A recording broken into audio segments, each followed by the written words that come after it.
previous life, before I took this position, I spent 26 years as a special agent with the DEA. The last 10 years of my career, I was the agent in charge of the DEA offices in Knoxville and Johnson City, so I am thoroughly familiar with the drug trafficking trends and threats facing our area.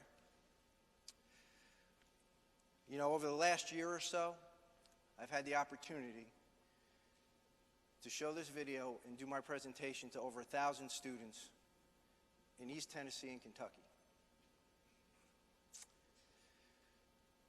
I've also had the opportunity to speak to teachers and school administrators, and now I've joined with Knox County to bring the same message to the parents.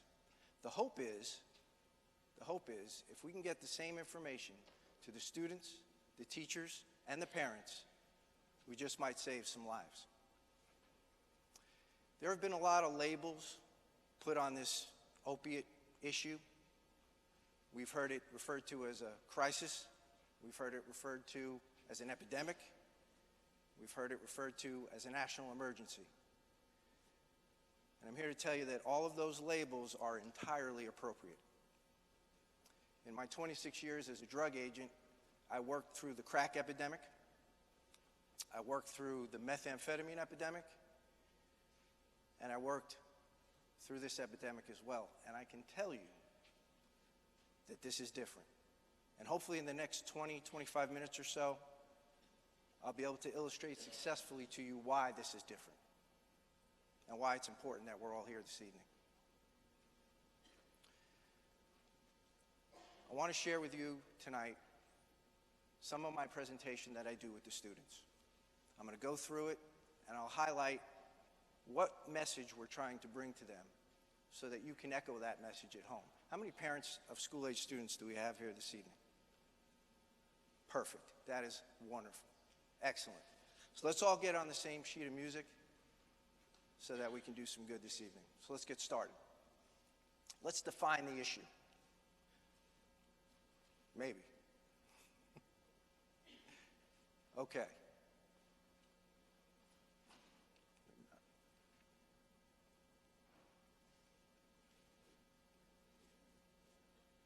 Maybe not. Thank you. Okay. What is an opiate? Okay, you heard all about opiates. Let's talk about what an opiate is. Okay? That's the definition. It's as good as any. All right?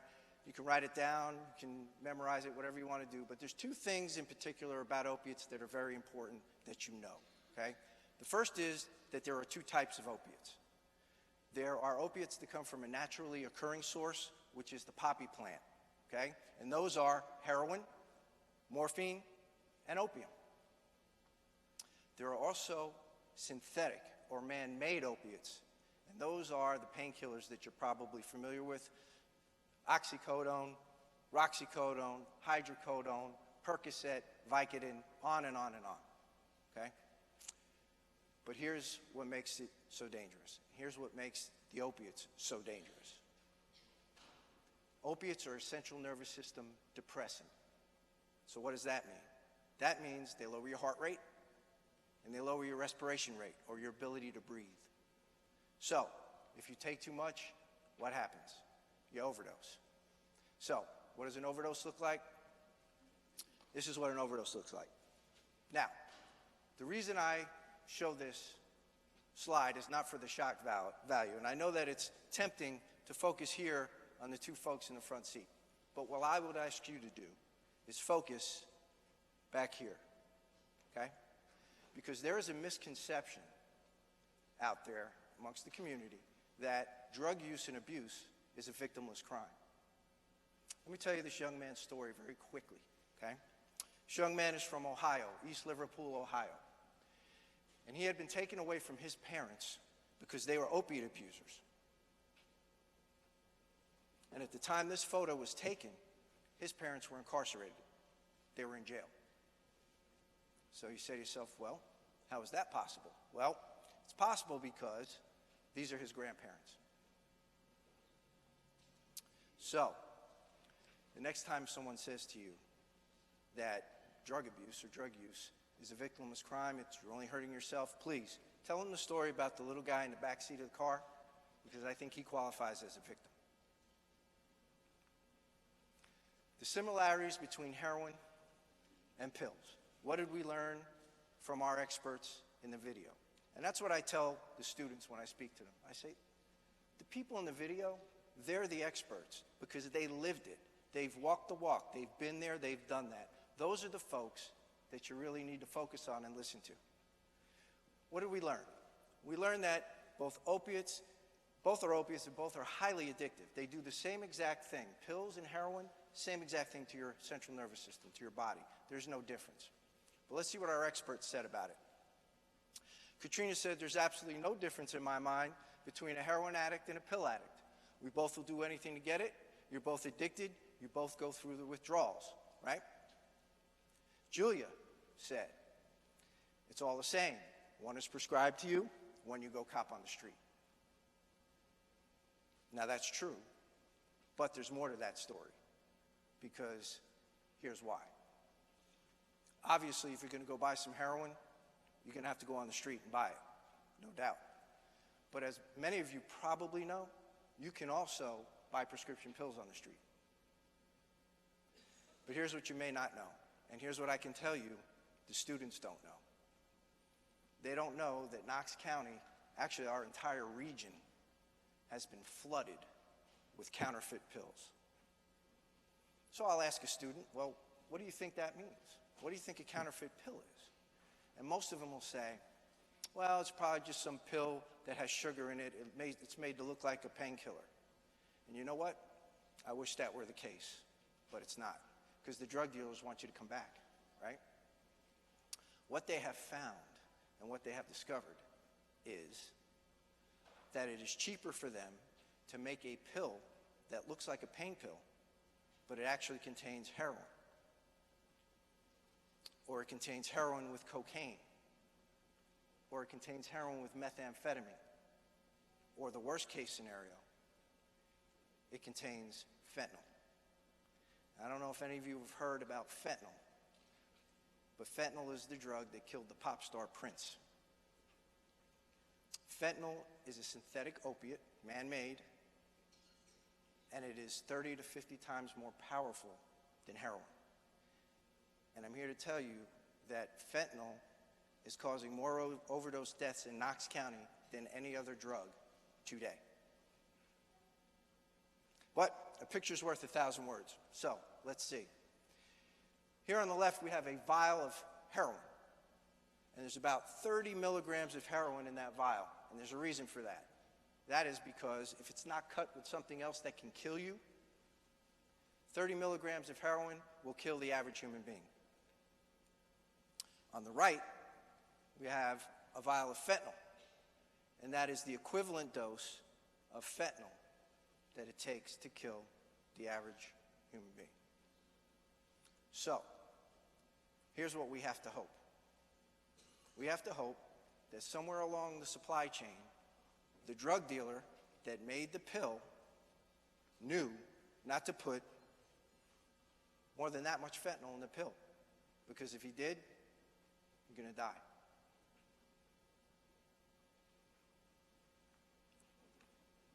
I had a student about a week ago raise his hand. He asked me, is there any way to know if it's a counterfeit pill? And I said, absolutely not. Certainly not to the untrained eye. And I could see that shook him. That got to him. So I went home that night and I knew I got someone thinking anyway. So that's the scale. Give you another shot at it. Got a penny, and there's the fentanyl. That's how much fentanyl it takes to kill you. Now, what we've also discovered is that the end user drug dealer, the guy who actually hands out the pills on the street, at least half of them don't even know that they're selling counterfeit. That decision is made way up the supply chain. So when these kids go to a party and a buddy hands them a hydrocodone, they're playing Russian roulette. And that message is maybe the most important message that I can get to the students, okay? That you don't know what you're ingesting unless it comes out of a pill bottle with your name on it and was prescribed by a doctor. Okay, now, before our experts in the video became addicted to opiates, we saw that there were a few commonalities. We saw that they had some common things, like many of them came from good homes, right? We also saw that many of them said they led quote-unquote normal lives. And I think the video does a great job at illustrating that everyone is at risk. We had a cheerleader, we had an Eagle Scout, we had a daughter of a military family, daughter of a single father raised her, we had a corporate account executive. So before they became addicted, all these folks were just like you, they were just like me, no different. And that rings home. But there was one more commonality, and I don't know if you all caught it when the video first started, and that is they started their drug use with marijuana. Now, we are here this evening, obviously, to talk about opiates. That's the focus. But there are a couple of things I have to say about marijuana this evening, okay? Just facts. I'm just going to throw them out there, okay? Number one, the United States federal government has determined that smokable marijuana is not medication. It remains illegal federally, and what that means is that the guys in the DEA that are back there and the guys from the FBI, they will arrest you if you traffic in large quantities of marijuana, okay? So the students need to know that. You need to know that, okay? Number two, marijuana is without a doubt a gateway drug. And when I say gateway drug, what I mean is that it's a drug that when used leads to the usage of other drugs. We know this because all of our experts in the video told us that they started out using marijuana. So people who ultimately wound up shooting heroin into their veins started their drug use with marijuana, okay? Start smoking a little weed, then we start taking pills orally, then we can't get the high we need anymore, we crush the pills up and we snort them, then that's not good enough anymore, we start injecting the pills, and then one or two things happens. Either the doctor stops prescribing or you run out of money. So then what do you have to do? You have to go to the heroin. And there you are with a needle in your arm shooting heroin. But you started smoking weed. But here's where it gets really dangerous. I'm going to show you a headline of an article that appeared in Nashville news outlet last month. And I'd ask you to read it.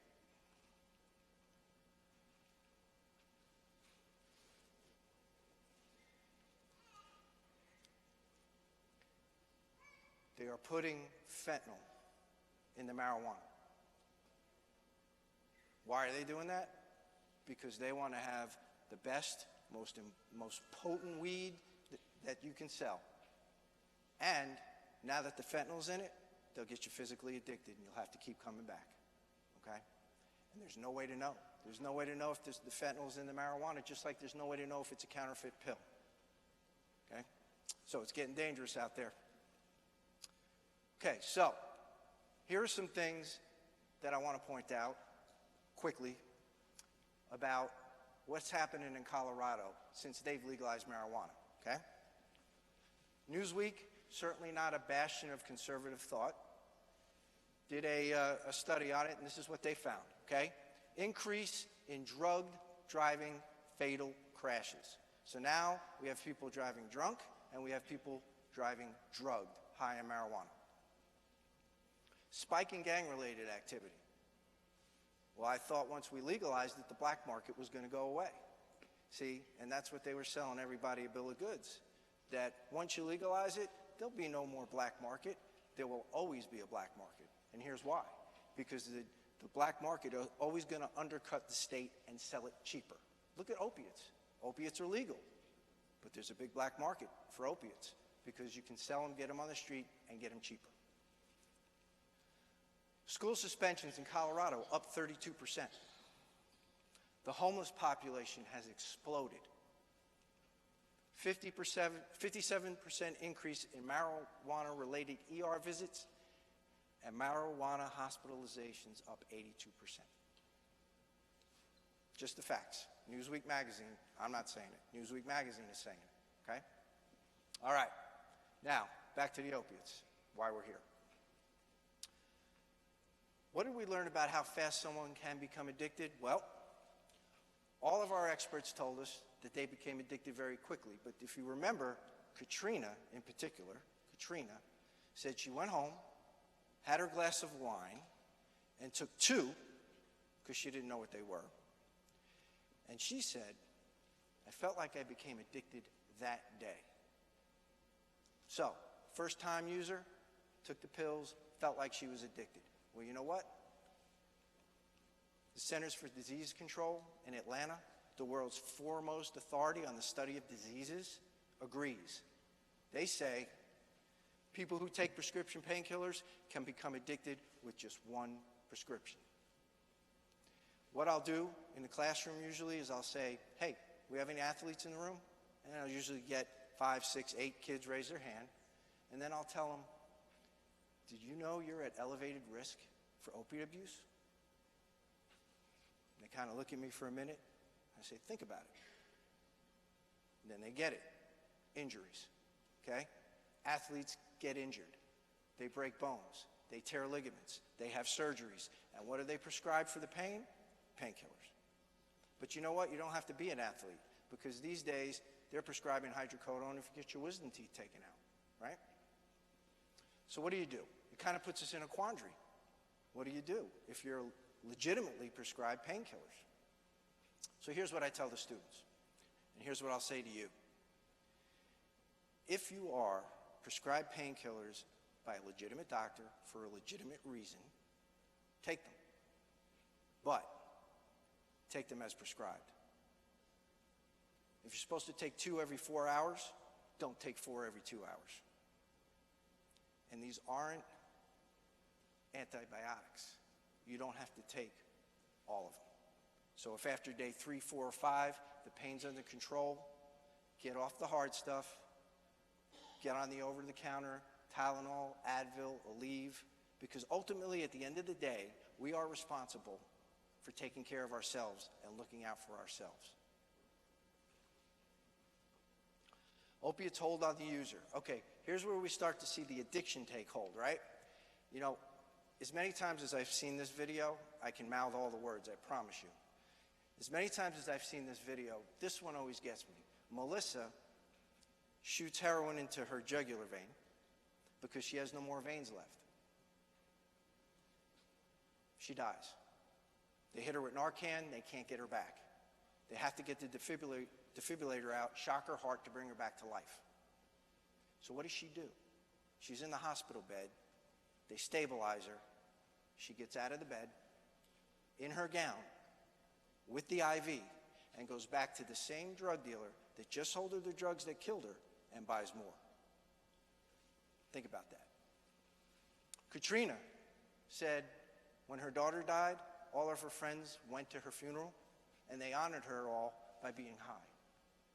Corey kept using even though his girlfriend Sierra died, right? Let's see some quotes, what they said, the experts, what they said about addiction itself. Melissa said, heroin became my best friend. Heroin became the love of my life. Sarah, there's no way to say no to opiates. And here's where I'll hammer on the students a little bit, and I'll tell them, look, you're all young adults, especially high schoolers. They're kind of in between, right? They're not children. They're not adults yet. But they're becoming more independent. They're wanting to make their own way. They're wanting to make their own decisions.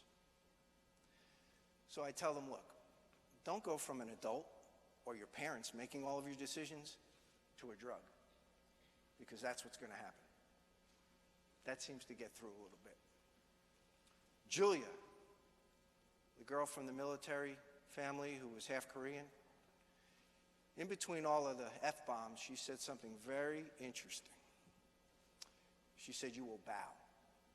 And if you bow to something, you, in effect, you've become a slave to it. But here's the bottom line. Here's what we're trying to avoid, right? We're trying to avoid people overdosing and dying. And every one of the folks in this video had a death story. Every one of them, okay? Trish, her daughter died while she was cooking dinner, right? Matt said he had 2 friends who died. Julia's girlfriend died only 6 days after leaving jail. Sarah's girlfriend died in her bedroom, found by her sister. Katrina's daughter dies while Katrina's in jail. And Melissa said she had several friends who died. And we know that Melissa overdosed and had to be brought back with a defibrillator. So on this one slide here, we've got about 10 dead people, right? So usually at this point, I'll say to the students, well, guys, how do we avoid this? You know, what do we do? How do we not wind up like the people on this slide? And one of my heroes will raise their hand, and they'll say, just say no, which is great, right? Nancy Reagan, just say no. It's wonderful in its simplicity, but it's not that easy, and I get that, because we have to take it a step further, because if you remember, Sarah in the video, she was the one that was brought up by her father, used to go camping and fishing with him all the time. If you remember, at the end of the video, she was in her jail uniform, and she was walking back to her cell. And what did Sarah do? Sarah went into a just say no litany, right? Sarah said, say no, just say no. You're not uncool for saying no. You're more cool for saying no. I wish I could have said no. And if I could do it all over again, I would definitely go back and say no. But here's the problem. Sarah, she can't do it all over again. Do you remember what happened to Sarah? Let me remind you.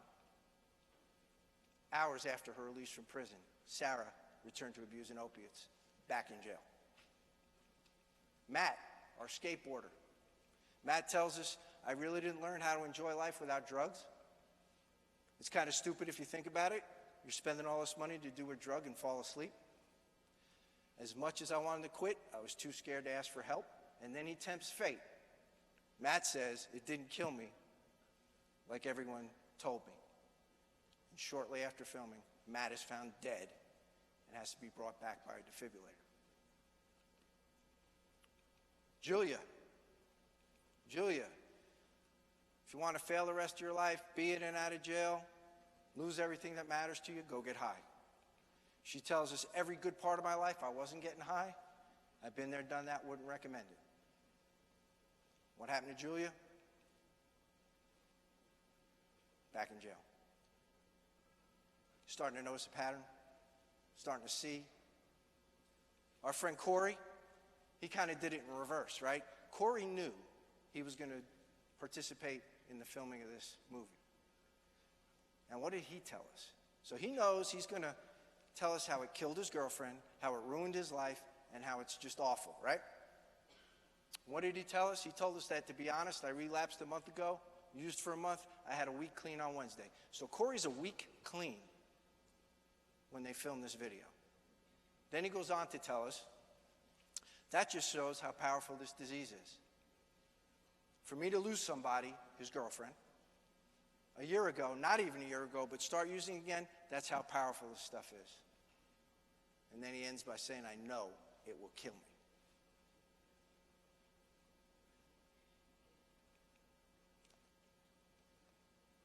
So, it's important to say no, but it's also with the opiates just as important when you say no. Because there's no guarantee once you go there that you can get back. I'm sure the treatment folks that come up here in the panel can tell you that. So let's recap. I told you that I was going to try and illustrate why opiates are different than anything we've seen. So let's see what we learned. High potential for abuse. What do I mean by that? It's availability. It's available legally. It's available illegally. So the more something is available, the higher potential for its abuse. The speed of addiction. We saw that you can get addicted with one dose. We also saw one dose can kill. And finally, it crosses every demographic and every socioeconomic boundary. You know, the crack epidemic ravaged the inner cities. The methamphetamine epidemic ravaged rural America. The opiates don't discriminate. They're ravaging the entire nation. And that's what makes them different. Now, I didn't come here with a lot of good news tonight, did I? I get that. So, I want to leave you with some hope, with some good news. Last spring, I had the opportunity to do a presentation in a dual enrollment psychology class here at Bearden High School. And about a week after I presented, the professor gave the students an opportunity to get some extra credit. And they were able to write their thoughts on the video and on the program. So I want to share with you, I had about, and honestly, it was amazing. It was amazing. It was more than I ever could have expected. And I want to share with you 5 or 6 of the quotes that came from those papers that we pulled out. And this is just a representative sample, but it gives you a pretty good idea of the overall. So, the first thing is, we had a student tell us that 5 minutes into the video, I knew this was not some cheesy stay clean video, okay? The students appreciate the authenticity of the video. The fact that these are real people, not actors. These are real people telling their real stories. They like that. It was the stark reality of this video that provided the change my perspective on drugs. I think I just learned how life-changing these drugs can be. I think this video has officially made up my mind that drugs are not worth trying, and I will be drug-free. I will not take a chance on ruining my life by trying drugs. These are your students. This is what they said. The students need this information. They want this information. They appreciate this information. And it's our job to give it to them. But if we can get everybody on the same sheet of music, schools, the parents, the students, we're going to save lives. Here's what I would ask from you. We're doing our best to get out there and get this message to everybody, but we can't get to everybody. So you're our force multiplier. Please tell people what you hear here tonight. Share it with them. Tell the parents who couldn't be here tonight. Tell your family, tell your friends. It's that important. I'm going to turn you back over to Ms. Haynes real quick, but first, I was asked to ask you to be patient because they have to set up the chairs for the panel to come up here. But I really want to thank you for coming out on a weeknight, taking time out of your busy schedule to be here. It shows me that you know it's this important. So I wish you all the best of luck. Thank you, and God bless. Thank you. Appreciate you writing some questions on a card. We're going to continue to take those. And again, if you're watching from home, we are streaming this live. If you have questions, let us know. We'd love to hear from you. But I'll tell you, I have an 11-year-old, and you probably can relate with me. I can see my children in a lot of the faces of the experts that we heard from. So hopefully we'll let this sink in. We'll leave here tonight, and we will share what we've witnessed through this video with other people. I want to introduce our panel tonight. They are committed to this fight. We really appreciate them giving up their time. But many on this panel, they see the drug abuse every single day. They battle it. They deal with it. So thank you all for giving your time tonight. We want to welcome Captain Mark Warren from Rural Metro Fire, Knoxville Police Chief David Roush, Dr. Mark McGrail from Cherokee Health Systems, Karen Pershing from Metro Drug Coalition, and Bearden High School Principal Dr. John Bartlett. I have a couple of questions we're going to begin with, and you all can take turns. If you want to chime in after the other person answers, feel free to. But our first question tonight, how should I talk to my child about drugs and alcohol? I was sitting there wondering the same thing. We hear just saying no. I heard that when I was a student. But really, how do you start the question, and how do you present it in a way that they will engage with you and actually talk about it honestly? I'll jump first, and then I'm sure Karen has a lot to do. So as a matter of fact, tonight we came prepared for this question. There is a kit that we have been providing to parents of young people, and it's a program that we started with the Appalachia HIDA. You heard Neil talk about HIDA. And so what it is, it's a program called Give Me a Reason. And Give Me a Reason is basically it's a drug testing kit. Now, the purpose of this is for you to have it at your home and so what it does is a couple things. It gives you a reason to have a conversation with your child about this. So the Give Me a Reason packets are all out at the DEA booth in the lobby. And so I absolutely encourage you to pick up one. It gets the conversation started. You may never even have to use the kit inside. And it's got some directions on how to use it and what to do with it. It doesn't come to the police department, so you don't send it to us. And there's no legal issue attached to this. What it does is it gets the conversation started with your child. If you think your child is using, test them. It's going to tell you immediately if they have a positive indication of drugs. And then you can start having that conversation about what you're going to do to help them at that point. So it gets the conversation started, even if they're not using, even if you don't think they're using. You bring it into the house, you lay it down, and you say, listen, I've got this kit. I'm going to put it up on top of the fridge, and we're going to have a contract here. We're going to talk about drug abuse. We're going to have an open conversation about this. And then start asking them what they think about it. You know, we've heard the conversation about marijuana use. What the scary truth is, because of the narrative on marijuana in this country, kids don't think it's a big deal. Young people don't think it's a big deal. They think marijuana is okay. And unfortunately, some of our parents are in that place as well, because they remember when they smoked a joint back in high school. Well, let me give you a quick percentage understanding of marijuana. Marijuana, when you smoked it back in high school, if you're my age or older, marijuana, when you smoked it, was 3% THC content. Marijuana today is 59% THC content. So think about that. It's not the same drug today. So keep that in mind as you have these conversations. And there's plenty of this data that's out there. Sit down and go to the computer, pick up your cell phone, look up the information, and share that information and have the conversation. It opens up the opportunity to talk about it. The worst thing to do is not talk about it, and the other bad thing to do is not talk about it factually. And so I think that's the key.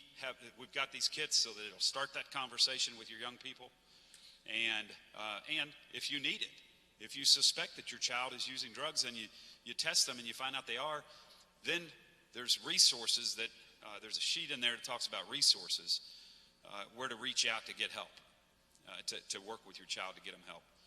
Karen? Let me, and I'm going to chime in real quickly.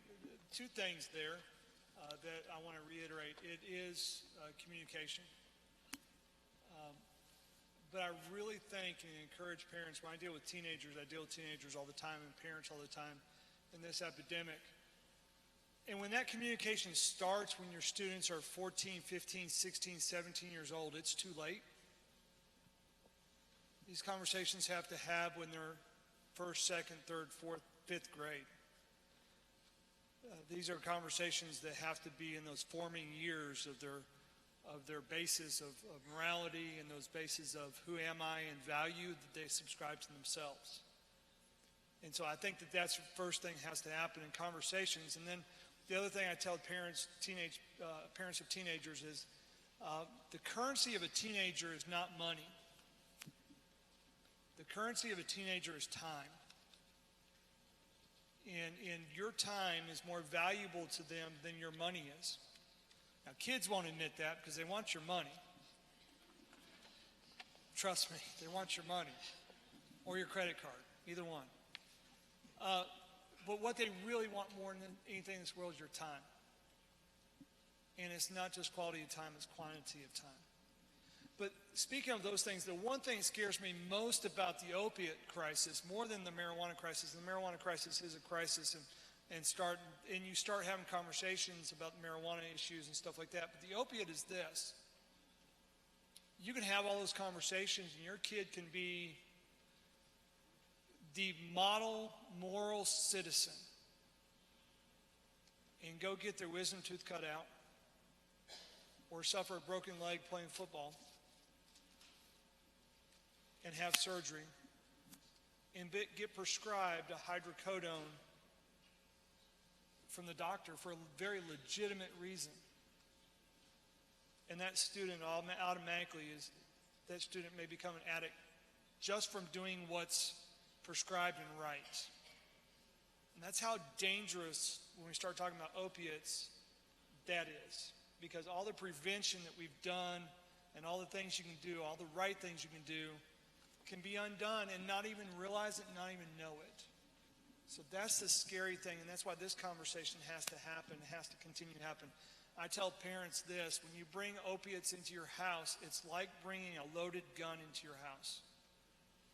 And you wouldn't sit a loaded gun on your countertop and let your teenager play with it. It's the same concept.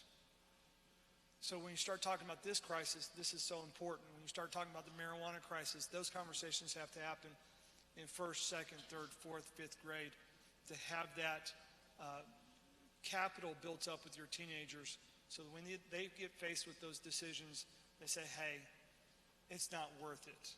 It's not worth it to me.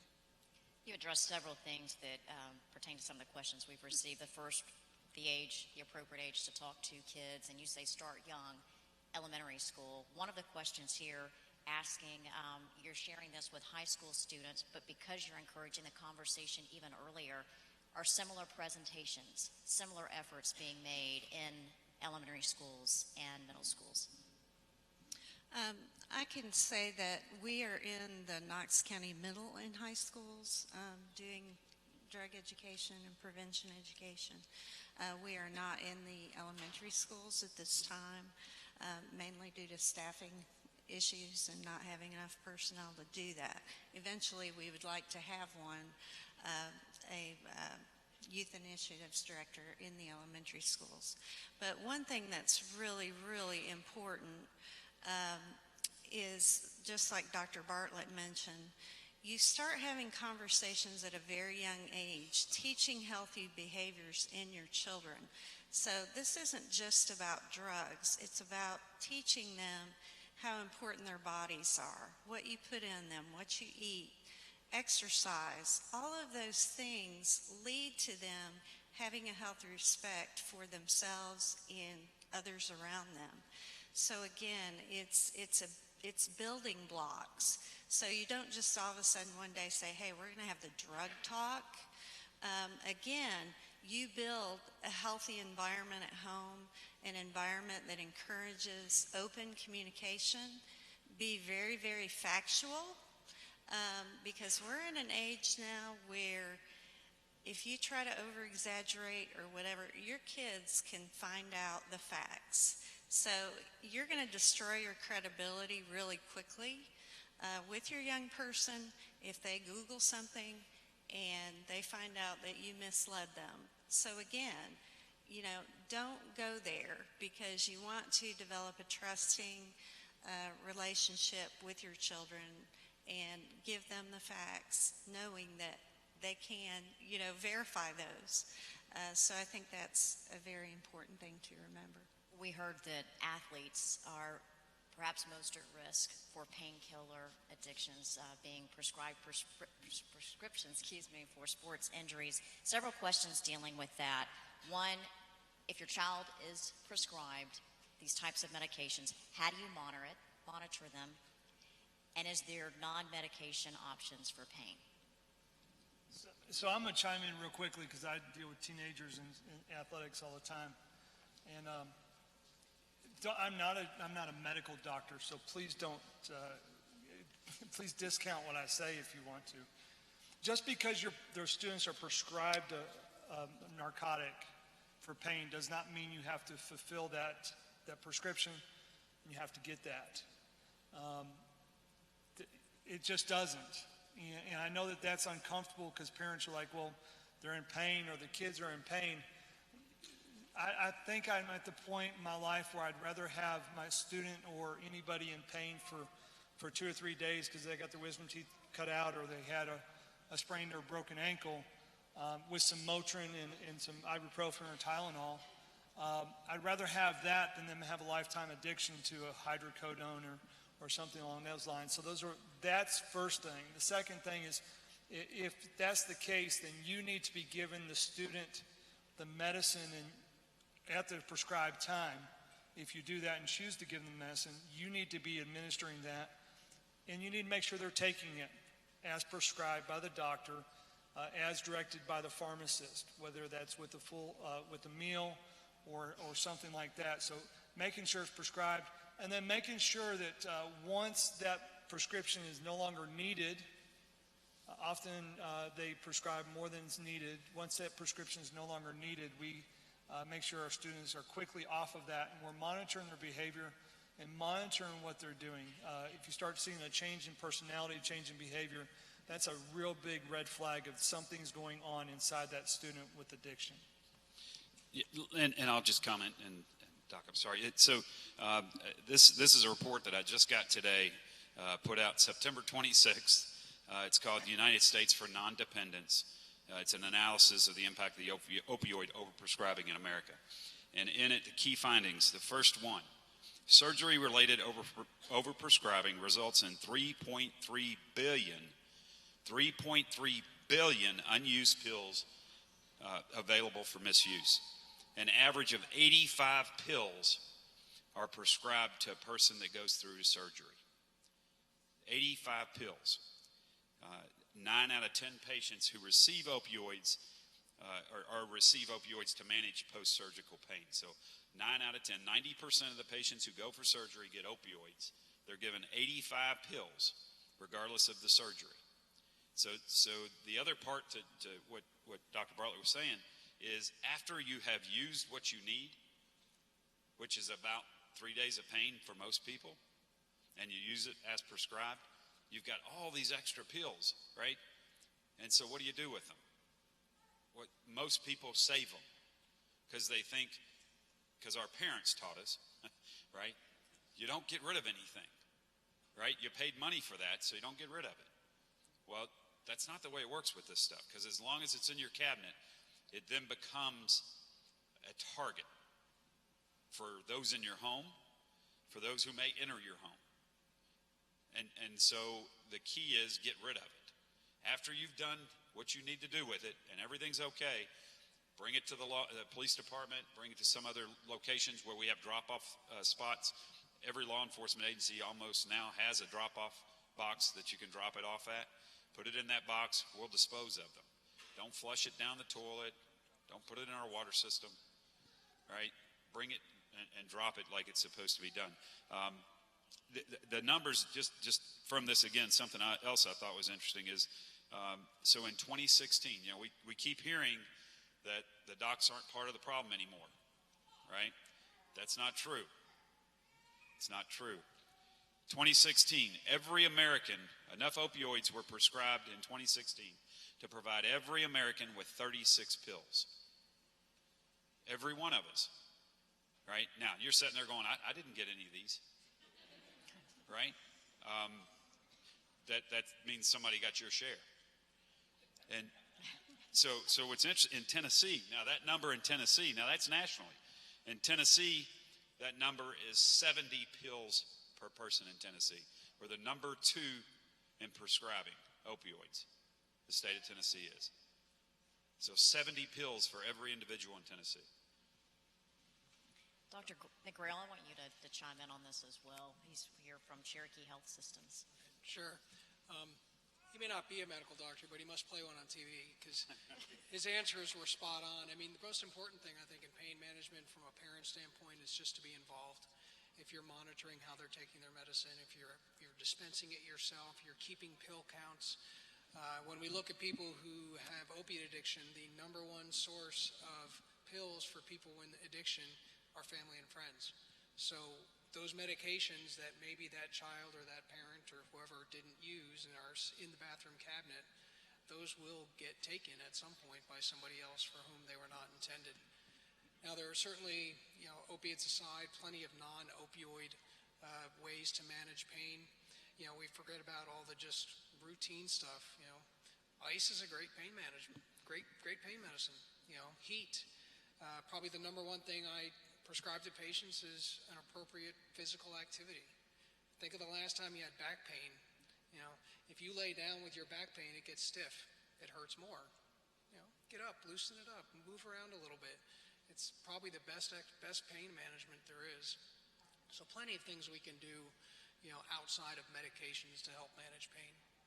Let's talk about treatment. We've gotten several questions asking about treatment. How do we get help for treatment instead of jail? And then what treatment strategies have been found to be most effective? I don't know which one of you wants to tackle. That's your belly. Dr. McGrail? Okay, if we look at just opiate use disorder, you know, clearly we are reaping the benefit of that being one of the substance use disorders that does have FDA-approved medications that we use to help treat those people. And that's primarily, you know, most people have heard of methadone. It's been around for a long time. But we now have other medicines that aren't quite, you know, as difficult to manage or as challenging to manage as methadone. The number one medicine now is buprenorphine. Many of you may have heard of it as Suboxone, Subutex, that kind of medicine. But does an excellent job at helping engage people with opiate addiction in treatment. It itself is not the answer. You know, because someday these patients will come off of that medication that was helping keep them sober, keep them from using on the street. I tell all my folks when they come in, yes, I'm your prescriber. I, you know, think you are an appropriate patient to be on this medication. But the number one thing you can do, and which is the one that's been around the longest, is behavioral therapy. It's as you heard in, you know, the video. It's, you know, I didn't know I could live without opiates, and I hear that all the time. Well, you know, you can, but it's a hard thing to do. If that's all you've known for 20 years is how to live with how to live on opioids, well, let us get you into therapy. Let's use the medication so that you can focus on the therapy and be engaged, and then, you know, weeks, months, however long it takes, we can get you through this so you will learn how to live, you know, without your drug of choice.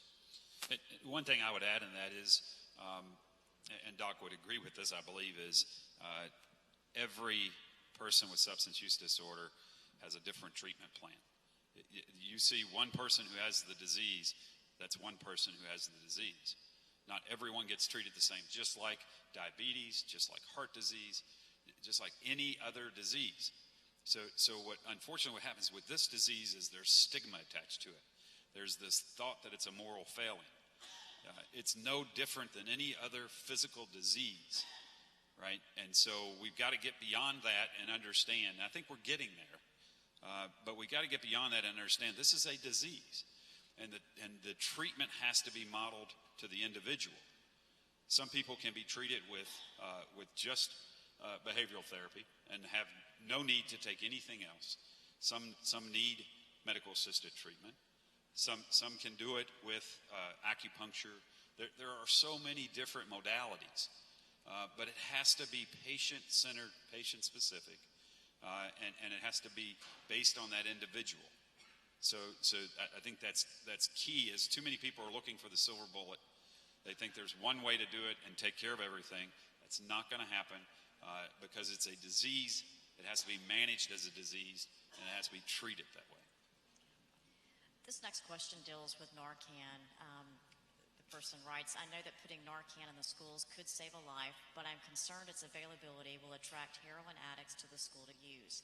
Aren't there concerns that the availability of Narcan in schools will attract addicts trying to get as high as possible? I guess that's probably where I jump in. Yeah, there's probably a concern. I've heard that they're having parties where they're, you know, keeping Narcan on hand so you can go get high and your buddy's sitting there if you pass out, and being able to give Narcan. So there's probably definitely a concern there of the availability of Narcan potentially leading to more drug use. Unfortunately, I don't really see that happen in my line of work, but yeah, that definitely is a concern there. How do you police that and monitor it? Yeah, so we also obviously carry and administer naloxone, Narcan. And I've heard this a number of times, is that it's just going to encourage drug use. Again, let's get out of the moral concept of this and back to the disease of it, right? The reality is individuals who have this disease use to feed the disease, right? They're not using because it's something cool to do. They're using because they have a disease and they need to feed that disease. You heard the folks in the video talking about that they go to sleep and wake up and they have to do it again to keep from getting sick, right? And that's the motivation, is to make it through the day. And so understanding that, and then so the Narcan is a tool to protect these individuals and to help them. Now, what I would hope is that the education is going out with the Narcan and explaining to individuals the purpose of it. The purpose is in case something happens. And Narcan's not like what was stated in the video. It's not. I forget what she called it. It's not epinephrine. It's not epinephrine. What it does is it inhibits the opiate from affecting the brain, which causes the breathing to stop, right? And so it interferes with that.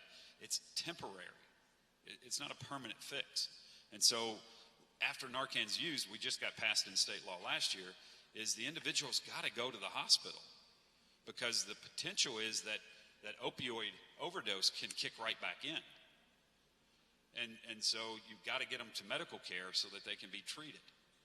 And so I think there are some, again, I think it's part of this negative attitude about drug use that this comment comes from, is, well, you're just helping, as you'll hear on the street, we're just helping the addict be an addict by providing this. And that's absolutely untrue. What you're doing is saving lives so that you can get them into care, and hopefully they don't die. And to talk about the trends in death, I have the information from the ME's office, right? Deaths in Knox County as a result of opioids. And we've seen an increase again in 2016. So we had 224 people in our community die as a result of overdose just last year. These numbers, that's a 153% increase from 2015. And so deaths continue to go up. We are 12 deaths away. Well, we've had 2 just yesterday. We're 10 deaths away from that number already this year. And so we're going to see another increase this year. And so this mindset that when we have drugs that are life-saving, that they're going to be abused because people are, thinking, well, I can use and come back to life because I got the Narcan. Again, I think that's part of that negative narrative that goes along with the moral judgment of those who have substance abuse. So I guess, and let me address that from the school's perspective, and I'm not speaking for the whole school system or for Mr. Thomas or anybody else. Just from my perspective, that's not a concern of mine. We have school security, police officers here to make sure that anybody on our campus or those people that belong on our campus. I'd rather have Narcan here that can save a life than have a student in a bathroom that dies of an overdose and we don't have something there to save them. And that's where we are, and that's where I am. I'd rather have that here and save a student's life than possibly offend somebody and that student die. And John, the reality is it's probably going to be used more on the parent picking the student up. Now, that's just the reality of the numbers, right? So the average age of the overdose in Knox County right now, the average or the highest, the age band is 45 to 54 years of age. That's who's overdosing in our county. Now, there was an increase last year in the 25 to 34 year age range. That increased last year, so they may be parents that are picking up children as well. But that's who we're really worried about. Not so much the kids, although we are worried about the young people at the schools, which is why we need it there, but it's their parents who are going to be overdosed in the parking lot waiting to pick them up from school. Is another reason why it's important to have this available here at the school. me get to some of our other questions. Someone asking, are there certain genetic precursors that trigger opioid addiction in youth, young people? Dr. McGrail? Absolutely.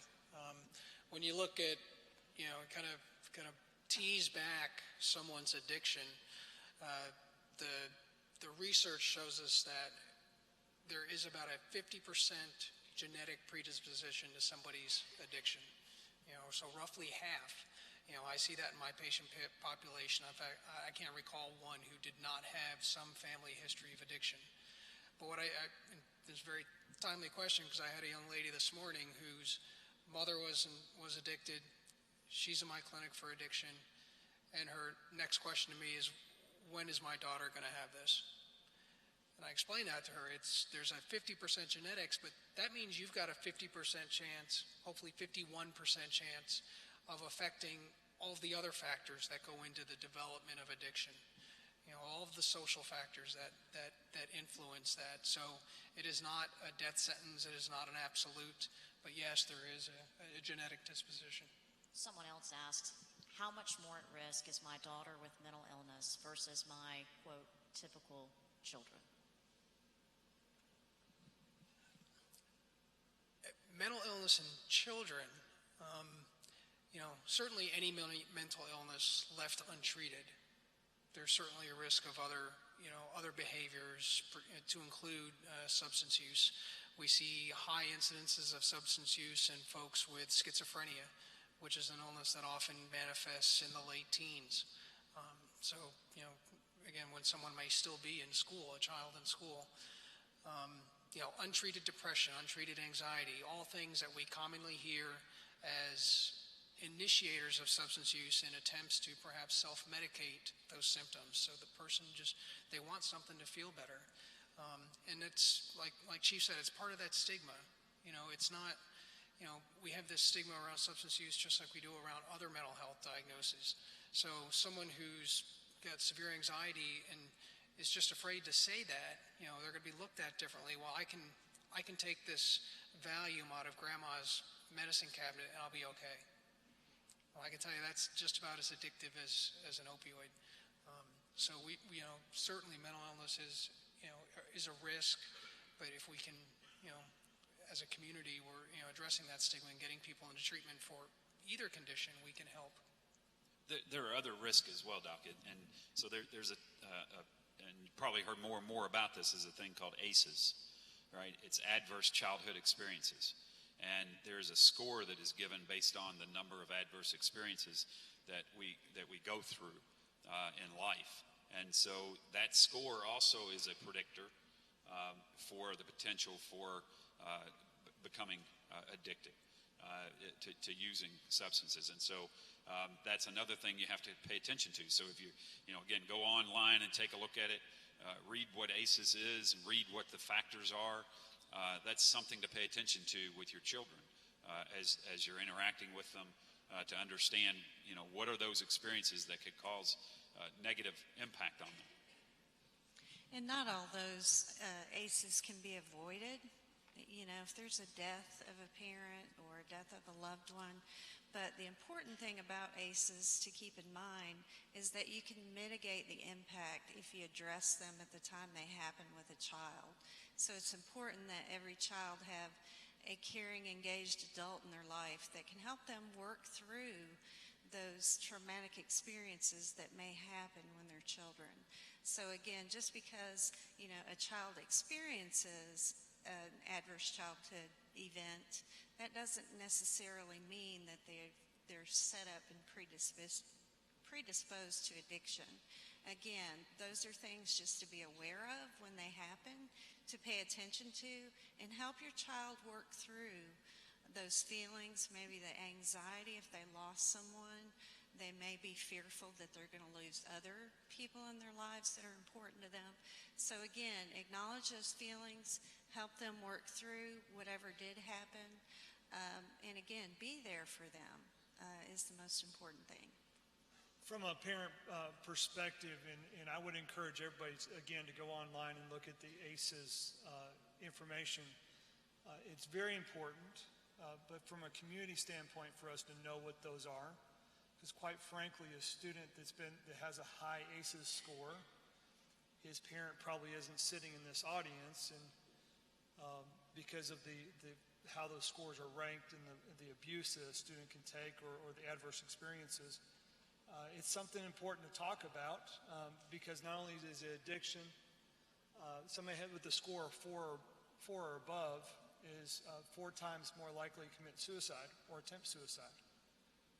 So those are things that we can look for with our students and with our teenagers and with your teenagers' friends and saying, hey, this is a language we all need to be speaking of what this score is and those people that are at risk for adverse conditions as they grow into teenagers and young adulthood.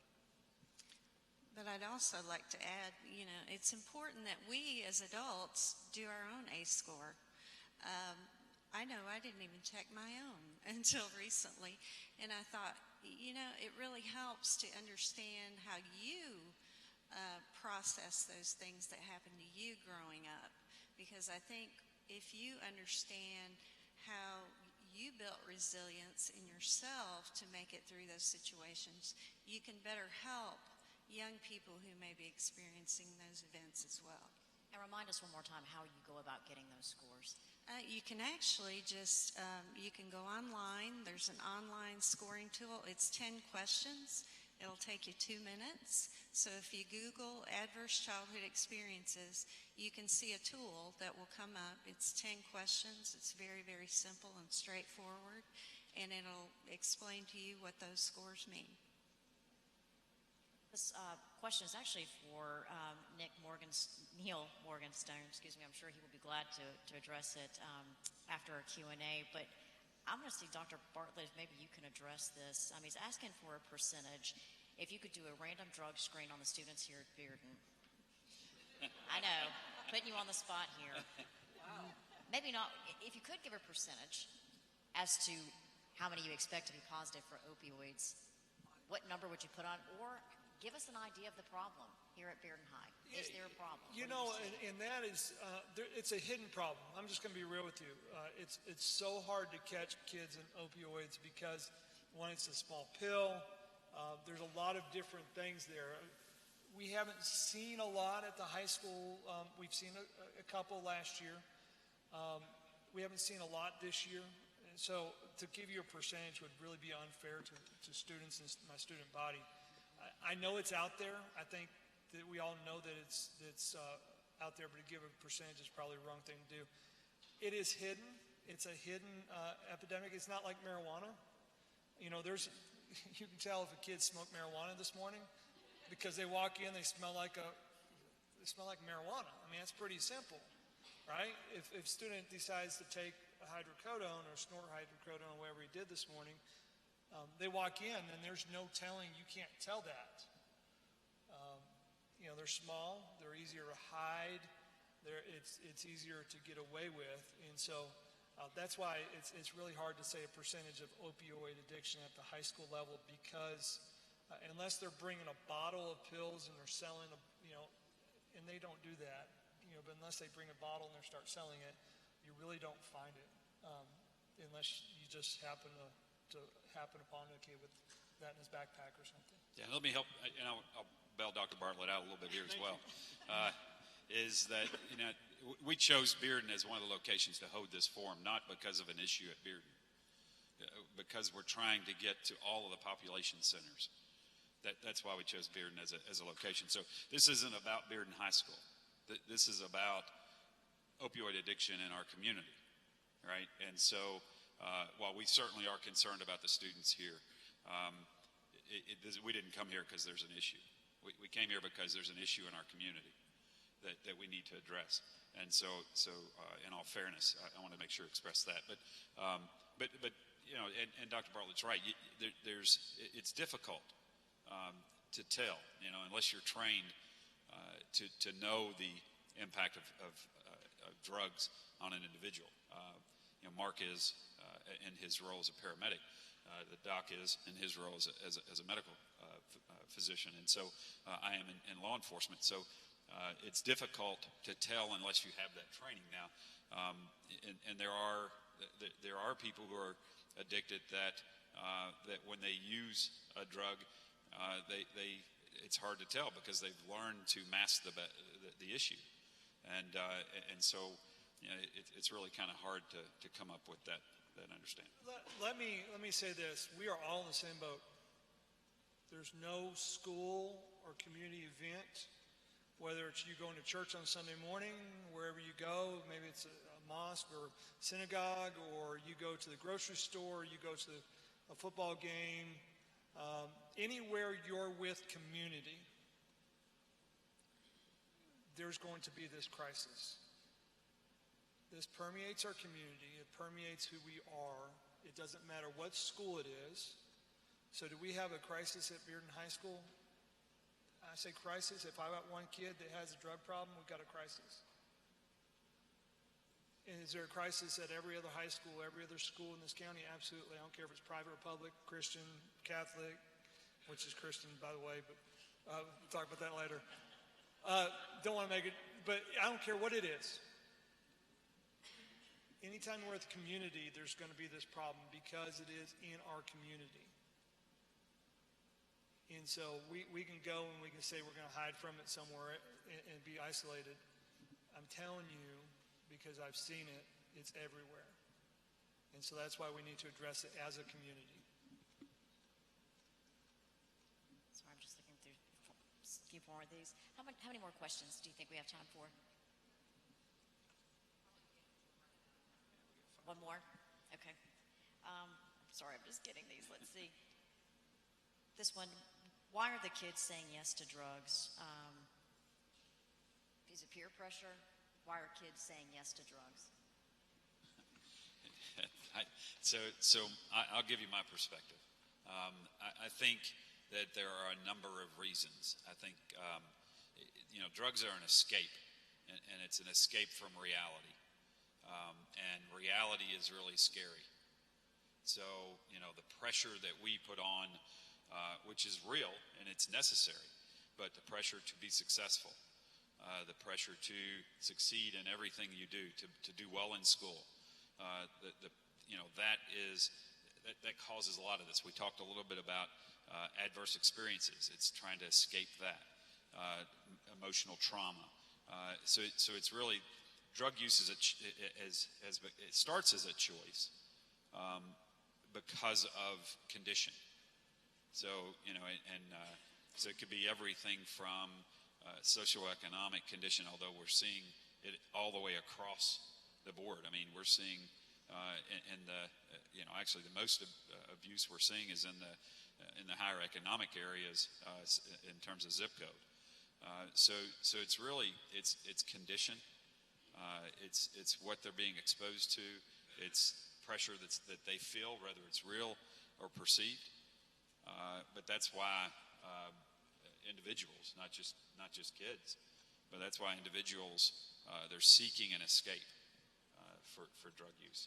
So, and I deal with teenagers all day long, every day. I've got 2,150 here at Bearden High School, so I usually get to answer this question.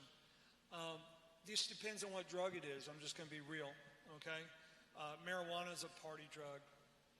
Some kids will start smoking marijuana because they are self-medicating for some reason, whether it's depression or something going on at home they want to escape from. That's where I go back to when we start talking about opiates. That's a different conversation because you might have a student do it because it makes them feel good and they like to get high, and that's just the next step for marijuana. But again, go back to, and that's why I drive home, it could be the kid that is the model citizen that doesn't do the party and doesn't whatever, but all of a sudden, again, they go get their wisdom tooth cut out and they get prescribed hydrocodones, and all of a sudden they become an addict. And this starts that cycle with them. And you're like, well, why did somebody, it's hard to determine for some students why they start drugs because it doesn't make sense. It doesn't make sense for anybody to do it, but then you're like, that student, that doesn't make sense. That's the model kid that doesn't party, and all of a sudden they're hooked. And that's why this is such an important crisis to talk about. We do have a few more questions that we just don't have time for, but I'm sure members of the panel will be glad to stay after for a few minutes if you want to talk to them. We've got about 2 or 3 that we didn't have a chance to get to. Thank you all so much for spending time and sharing your thoughts, sharing what you see every day, and it's very important information. Appreciate your time. At this point, we want to turn things over to Barry Myers, President of the Knox County Council PTA.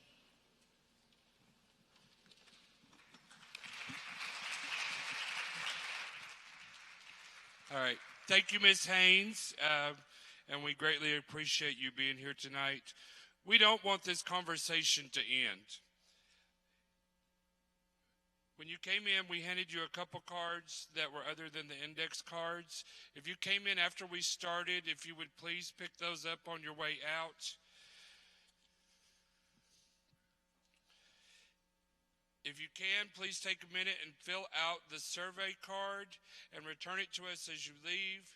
If you have a student in school and feel comfortable with doing so, please note somewhere on that card where your student attends. And your comments will help us in determining the next steps of our plan. Also, to help you communicate better with your child at home, we've also given you a card outlining some of the family action items. A lot of what you heard here tonight in our Q&A, a lot of our panels shared some of this information with you.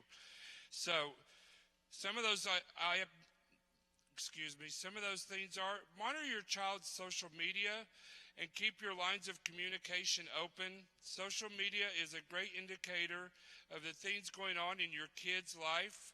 Look for the activity in their accounts. Monitor it closely. Ask them about anything that doesn't feel or seem right. Keeping these lines of communication open shows your child that you are watching but available to talk to them about anything that may be going on. Build relationships. Talk with other parents and guardians. You've heard it takes a village. This could never be more true, especially when we're dealing with this epidemic. Get to know your parents and guardians of your children's friends. This way you can feel more comfortable talking to them, and if something awkward does come up, you already have a foundation established with the people in your children's life. Keep prescription pills locked up. You cannot avoid pretty serious issues just by putting your prescriptions away where you only have access to them, or putting away a child's prescription so you can control what they have access. Reach out to state legislators, and this one's very important.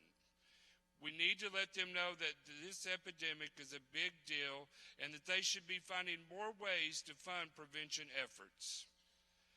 Hopefully this meeting has been helpful to you. On behalf of Knox County PTA, I want to thank everyone that's been here tonight, all these great providers, the Q&A, and Knox County Schools.